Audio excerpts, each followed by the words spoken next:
today. I have the opportunity and the honor to work with about 120 surgeons, several hundred nurses, and a host of other medical and surgical personnel who I think are the most committed and accomplished people that one can have in healthcare, and I'm just thrilled to be a part of that. I really want to, I'm very privileged to be here today, and thank you very much for coming, and not only for coming today, but also your past generosity.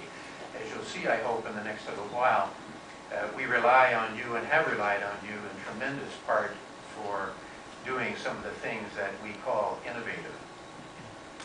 So I'd like to show you a few slides just to tell you about who we are, first of all, what we are in surgical services, what that means, the kind of work we do. I'd like to tell you a few stories, as Bob was alluding to, because stories are, I think, very powerful ways of getting across points that you'd like people to learn. And then I'd like to close with a few, I think there are 3 quotes and a couple of statements about what I think we are and what I think we're trying to accomplish here.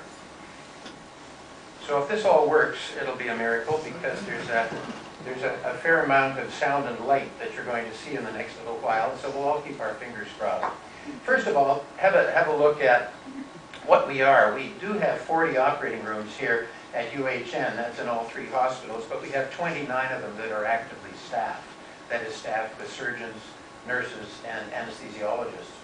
In the Department of Surgery, we're talking about cardiac surgery, general surgery, neurosurgery, orthopedics, plastics, thoracic, urology, and vascular. That's all 8. A lot of hospitals don't have that many, but we have every surgical subspecialty.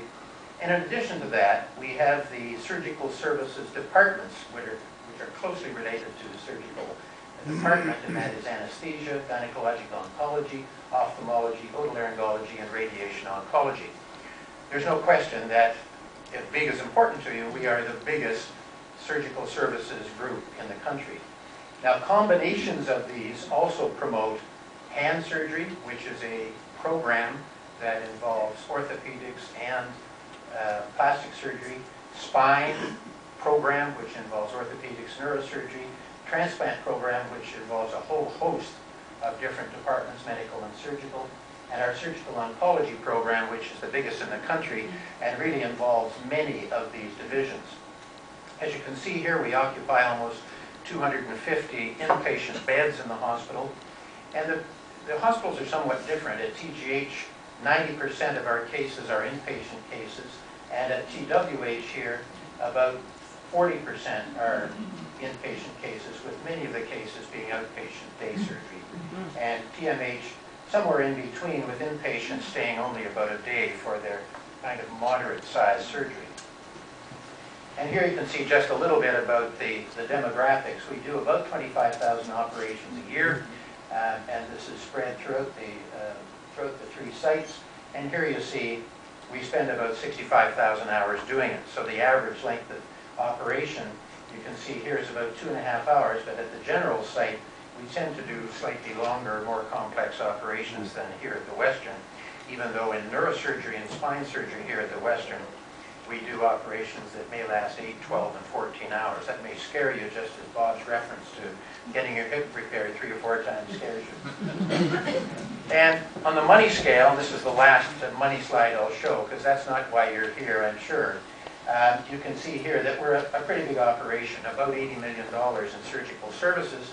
And you don't want to go through all these numbers, except to say that you can see at the TGH, we do a little bit more expensive surgery, having about 5/8 of that cost. And up here in the operating rooms, it's a little less than half is spent in surgical services, just to emphasize the fact that the support that's required for a complex operation goes far beyond the operating room. Now, what Bob told you in 4 minutes was what I'll show you in 1 slide. And that's,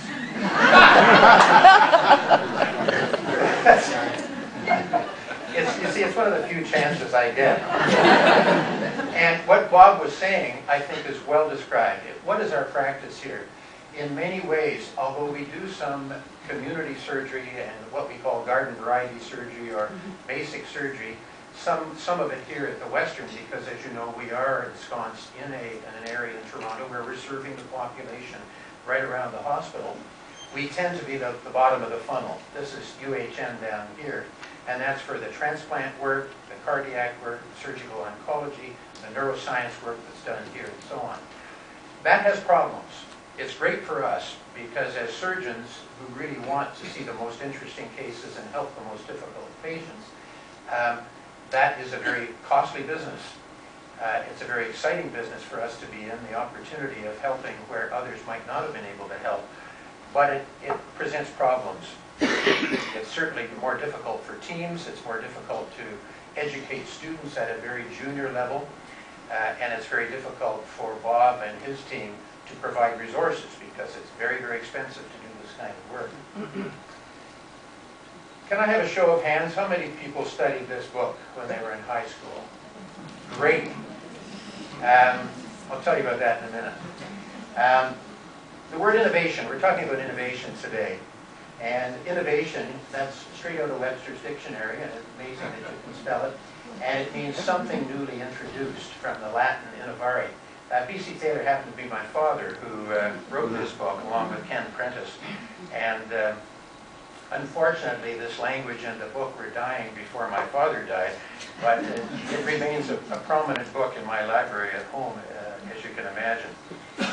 And the key you're wondering what constitutes innovation, because I know that some of you are thinking that if you've heard innovation, you think maybe when is it innovative patient care and when is it unplanned experimentation on a human guinea pig? You know, our surgeon's just in there experimenting with you and trying new stuff. Well, what we're trying to do, obviously, is trying to promote lateral thinking. We're trying to promote innovation, but we still have very, very definite standards of care that we have to observe. Not only standards of care that we learned 30 years ago, but standards of care that have been evolving over time. So there's a balance.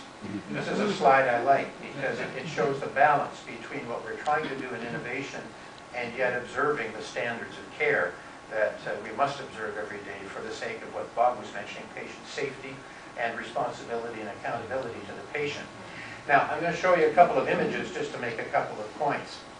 You might think, well, the obvious point is this is not rocket science. Well, in a way it is rocket science, what we're trying to do in surgery and in medicine. And anything that I'm about to say that results or that reflects surgery, I think you could extrapolate to the medical side too, because I'm just as proud as Michael Baker is of what goes on in medicine in this organization as I am in surgery. By the rocket science issue, I meant that what we try to do is practice evidence-based medicine.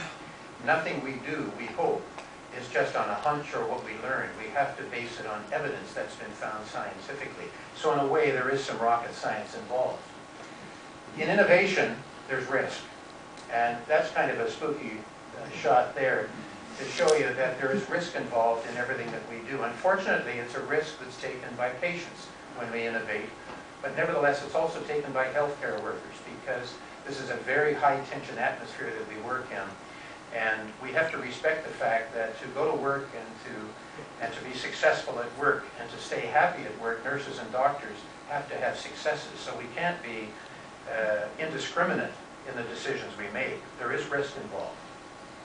The other thing, this is an old Larson cartoon for people that are fans of Larson. We always keep in mind that we get mindsets. We get mindsets in everything in life. If you think off the spot that something is as it looks to be, you tend to fixate on that. What we always have to remember when we're dealing with patients, because every patient is different, if we want to innovate, we have to remember that that palm tree and the little island may not be that at all. The other thing is this. This is my accountability slide. We as surgeons and everybody in the hospital sector, everybody in healthcare these days is acutely aware of the accountability factor. This is accountability to our patients, to our hospital, in our case to the university, to our ministry, and so on, so that we know at all times that we have accountability for explaining what we've done and explaining the results of what we've done. And that's, of course, says something to what Bob was mentioning about patient safety, which is really very, very high on our priority list.